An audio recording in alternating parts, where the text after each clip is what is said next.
Hello friends, welcome to Mantra channel. Mantra Unnati का।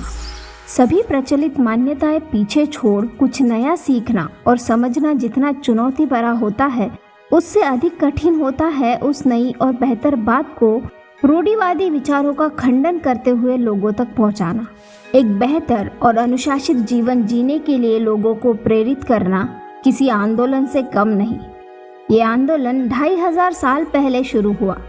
बुद्ध ने धम्म चक्र प्रवर्तित किया, नया बदलाव, नया प्रकाश प्रदान किया। लोगों के जीने का मकसद पृथ्वी के निर्माण और मृत्यु पश्चात मोक्ष से हटकर बेहतर आज और उच्च जीवन पर केंद्रित हुआ। तो आप सभी का स्वागत है मंत्रा चैनल के द बुद्धा एंड हिज धम्मा इस सीरीज के 24th एपिसोड में।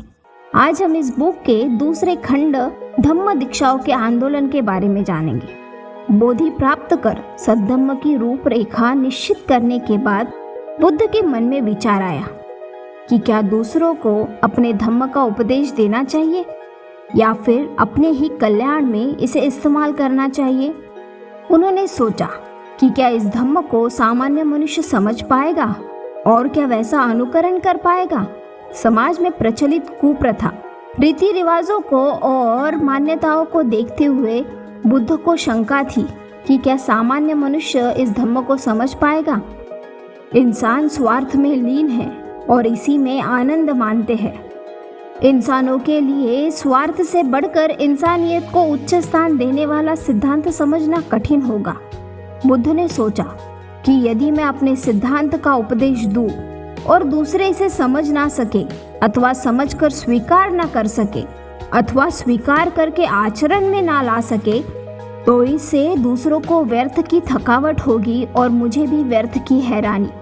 मैं संसार से दूर रहकर एक सन्यासी का ही जीवन क्यों ना बिताऊं। मैं कम से कम अपना कल्याण तो कर सकता हूँ। इस प्रकार विचार करने से बुद्ध का मन सद्धम्म के प्रचार की ओर न झुककर निष्क्रियता की ओर झुक गया। बाबा साहब लिखते हैं कि जब ब्रह्मा सहमपति ने जाना कि बुद्ध निष्क्रियता की ओर झुक रहे हैं, तो वे ब्रह्मलोक से विदा होकर बुद्ध के सामने प्रकट हुए। ये बात मैं बुद्धा एंड हिज धम्मा का हिंदी संस्करण, जो भदंत आनंद कौशल्यायन द्वारा ट्रांसलेट किया गया है, उसी से बता रही हूँ। ब्रह्मा सहमपति बुद्ध से कहते हैं, हे वीर, हे सार्थवाह, हे जातिक्षय, आप उठे, संसार के कल्याणार्थ उठे, उसकी ओर से मुख न मोड़े। तो बुद्ध कहते हैं, सामान्य मनुष्य मेरे धम्मोपदेश को ना समझे तो इससे होने वाली व्यर्थ हैरानी से बचने के लिए मैंने धम्मोपदेश ना करने की ठानी है।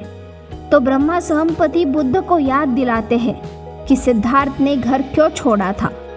तब बुद्ध ने अनुभव किया कि उन्होंने संसार का त्याग इसलिए किया था कि वहाँ संघर्ष है, दुख है और दुख का इलाज किसी के पास नहीं। उन्होंने जाना कि आत्मपीड़न का पथ व्यर्थ था, संसार से भागना बेकार लगता था। तब उन्होंने निश्चय किया था कि संसार को बदलकर श्रेष्ठतर बनाना है। इसकी डिटेल्स आपको मंत्रा चैनल के द बुद्धा एंड हिज धम्मा इस सीरीज के 13th एपिसोड में मिल जाएंगी और लिंक आई बटन पर मिल जाएगी। बाबा साहब की लिखावट पर मैं कोई संदेह नहीं उठा सकती, पर फिर भी समय के साथ बदलाव वास्तविकता है।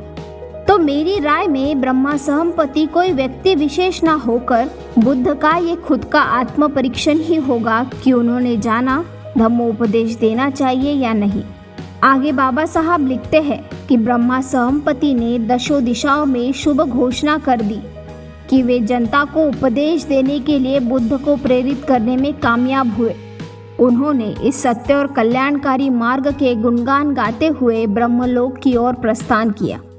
आगे बाबा साहब लिखते हैं, बुद्ध धम्म की प्रचार योजना में दीक्षा के 2 अर्थ हैं। पहली, भिक्षु की दीक्षा, जिनको सामूहिक रूप से संघ कहा जाता है। दूसरी, उपासक की दीक्षा, अर्थात बौद्ध गृहस्थों की दीक्षा।